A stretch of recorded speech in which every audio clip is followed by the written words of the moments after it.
Outlet पर होगा आपके सारे फिजिक्स के इंस्टीट्यूट मैथ्स और उसका सफाया। बस अपने फोन से क्वेश्चन की फोटो खींचो, क्रॉप करो और तुरंत वीडियो सोल्यूशन पाओ। डाउनलोड कीजिए डाउटनेट ऐप अभी या फिर व्हाट्सएप कीजिए अपने डाउट्स 8 400 400 400 पर।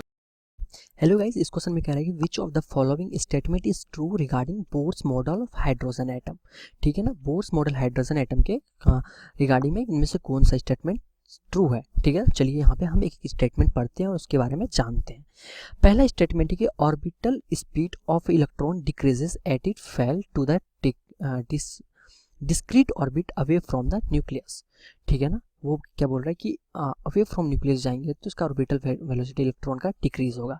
ठीक है, तो चलिए यहाँ पे पहले तो ऑर्बिटल वेलोसिटी कितना होता है। ऑर्बिटल वेलोसिटी अगर देखें तो v इज इक्वल टू होता है Z into E square upon 2n h epsilon not, ये होता है। और यहाँ से हम जानते हैं कि v proportional to Z upon N होता है, ये आपको याद रखना होगा। ठीक है, v proportional to Z upon N होता है।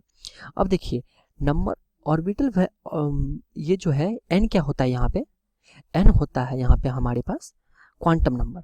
अगर n बढ़ेगा, ठीक है, तो वेलोसिटी घटेगी। ठीक है, तो यहाँ पे orbital speed of electron decreases at it fell to the discrete orbit from the nucleus. इस कंडीशन में क्या होगा कि ये देखिए ट्रू है, क्योंकि यहाँ पे जो है n बढ़ रहा है तो v घटेगा। और यहाँ बोल रहा है डिक्रीज, अगर ऑर्बिट अवे में जाएगा मतलब अवे में n ग्रेटर देन n अगर इंक्रीज होगा तो v घटेगा। 1 नंबर क्या यहाँ पे करेक्ट है। अगर हम 2 नंबर यहाँ देखें तो रेडी के बारे में बोल रहा है, तो रेडियस हम यहाँ पे डिस्कस कर लेते हैं। रेडियस इक्वल टू क्या होता है, बहुत बड़ा वाला फार्मूला होता है गंदा सा, n square h square epsilon not upon क्या होता है यहाँ पे पाई m जेड ई स्क्वायर। पर आपको इतना याद नहीं रखना है, बस रेडियस इक्वल टू, बस ये याद रखना है कि प्रोपोर्शनल टू किसके होता है, ये प्रोपोर्शनल टू होता है आपको proportional to N square upon Z होता है। ठीक है, तो यहाँ बोल रहा है कि radius of allowed orbit of electron are proportional to the principal quantum number. सही बात है, यहाँ पे r proportional to N square होता है, तो ये प्रोपोर्शनल है। जैसा कि यहाँ पे क्वेश्चन में कह रहा है radius of allowed orbit of electron are proportional to the principal quantum number. देखिए स्क्वायर की प्रोपोर्शनल होता है, ठीक है, ना कि क्वांटम नंबर के इसके प्रोपोर्शनल होता है। ठीक है, स्क्वायर के प्रोपोर्शनल होता है। सो ये नंबर क्या है कि गलत है। ठीक है, थर्ड नंबर देखें तो frequency with which electron orbit around the nucleus in discrete orbit is inversely proportional to principal quantum number. ये सही है। देखिए क्यों, क्योंकि देखिए क्या होता है कि फ्रीक्वेंसी इक्वल टू क्या होता है, फ्रीक्वेंसी ये इज इक्वल टू होता है v अपॉन 2 पाई आर होता है। 2 पाई आर होता है, v अपॉन 2 पाई आर होता है। यहाँ पे अगर देखेंगे तो म्यू प्रोपोर्शनल टू क्या हो जाएगा आपको 1 अपॉन एन हो जाता है,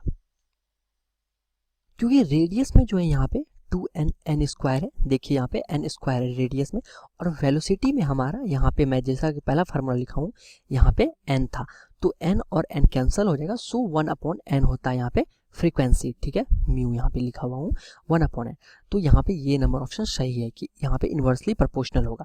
अगर डी नंबर ऑप्शन यहाँ पे डिस्कस करें तो बाइंडिंग फोर्स विथ, यहाँ पे इस ऑप्शन में ये ऑप्शन गलत है, क्योंकि देखिए बाइंडिंग फोर्स जो है, बाइंडिंग फोर्स यहाँ पे अगर न्यूक्लियस है, ठीक है, और यहाँ पे इलेक्ट्रॉन है, दोनों के बीच में क्या है कि अट्रैक्शन है, क्योंकि यहाँ पे पॉजिटिव है तो दोनों के बीच में अट्रैक्शन है।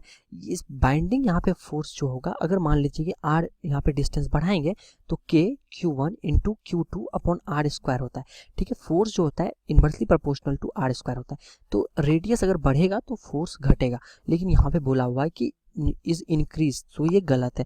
ठीक है, सो हमारा यहाँ पे कौन कौन सा ऑप्शन सही है, 1 और 3। इसके अनुसार से देखिए तो ए ऑप्शन यहाँ पे मैच कर रहा है। ठीक है, सो हमारा क्या होगा कि ए ऑप्शन आंसर सही है।